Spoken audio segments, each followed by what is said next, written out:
Section 5.4, factor by grouping, day 3. So we're going to now factor things that have 4 or more terms. We're not going to do more than 4 terms for now. We're just going to stick with that. So these are the steps that I follow when I'm doing factor by grouping. I rearrange the terms so that common factors can be more easily found. Sometimes putting the equation in standard form helps if you can't find factors. Group the first 2 terms together and the last 2 terms together. Factor out the greatest common factor from each set of parentheses, and then factor out the common binomial and write the new equation. So we'll talk about what all that means in just a second. It'll be easier once we do an example. So before we do that, remember that factoring is the opposite of, it's like dividing out. So it's the opposite of multiplying.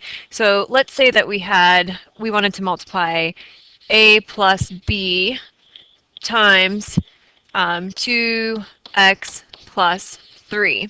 So remember we learned how to FOIL. So when we were FOILing, what we would do is we would take the a and multiply it by the 2, so your first term, and then the a multiplied by the 3, so first and then the outer. So really what we're doing is a times 2x plus 3. I'm just writing in a different way than we normally do.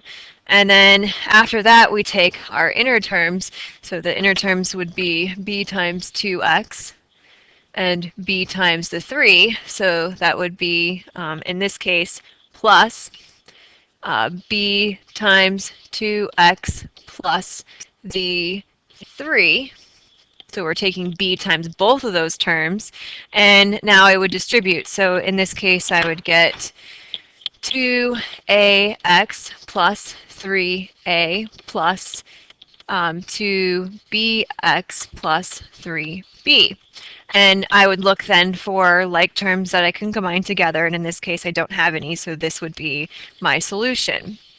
So now what we're going to do is we're going to go backwards from this. So we're going to start with the equation, and then we're going to factor out common factors and then put them together. So we're doing the opposite of what I just did there. So let's look at the first example. So the first example, you want to, if you have 4 terms, you could always look for a greatest common factor, which I don't have, and then you're going to group the first 2 terms and the last 2 terms.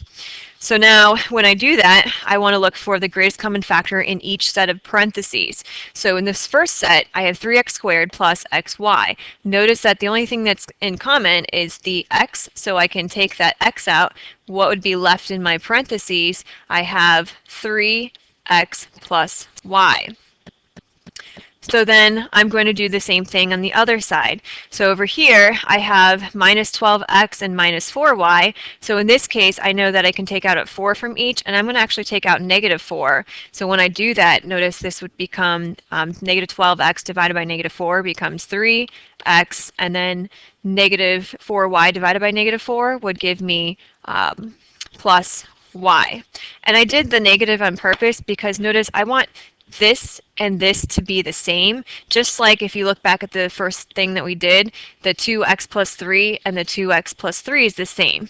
So now we're going backwards from what we did. So before we took the a times the 2x plus 3 plus the b times the 2x plus 3. Now we're going to take the a and the b away to get this factor here. So it's kind of the same thing. So sometimes I like to call this the leftovers, like turkey Thanksgiving. So what you would do is you would take the numbers in front, and since those are different than 3x plus y, they have to go in their own box because people don't like to separate or mix all their foods together. So this would become x minus y, or x minus 4, sorry, times 3x plus y. And then this would be your factored form. And so, of course, I could check this, and how would I check this? I'd multiply it out and see if I got my original equation. So for this one, we would do the x times the 3x and the x times the y, which is what we got up here, and then the 4 times the 3x and 4 times the y, and then I would end up with my original equation.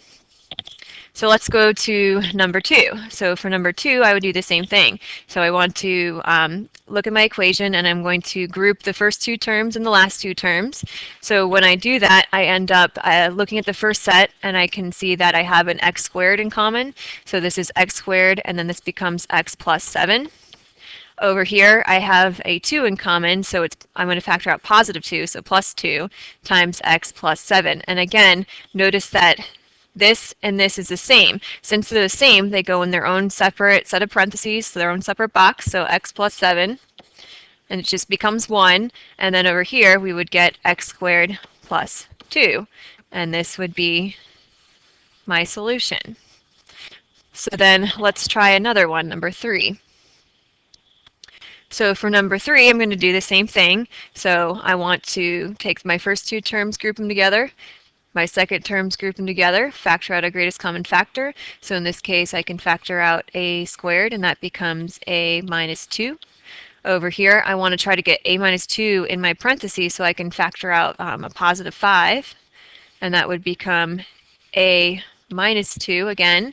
So since they're the same, a minus 2 goes in its own separate set of parentheses, and then over here you take what's on the outside and write it in a set of parentheses, and this would be your solution.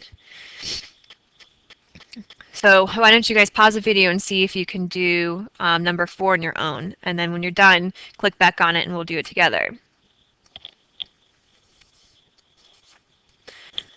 Okay, so let's look at number 4. So I'm going to group the first two terms and the last two terms. So when I do that, I can factor out from the first term a 3 and an x. When I do that, I get y plus 7. And then over here, in order to get y plus 7, I would have to factor out a negative 2. So that would give me y plus 7. So the numbers in front go in their own set of parentheses. So this would be 3x minus 2. And then y plus 7 gets its own set of parentheses. And again, it's easy to check your answer. I'm going to actually box this one out just to show you. So 3x minus 2, oops, try that again, 3x minus 2, and this would be y plus 7. So notice, just like in the form, we have the 3x times the y plus 7, and then negative 2 times y plus 7. So 3xy, this would be 21x, negative 2y, and then negative 14. None of these are like terms, so notice that each of those are going to correspond to what we originally started with, 3xy. Then we have plus 21x minus 2y minus 14, so I know that it checks out. Now, we'll get to the rest of these problems in class. I just wanted you guys to get started on this so that we can have it for class tomorrow.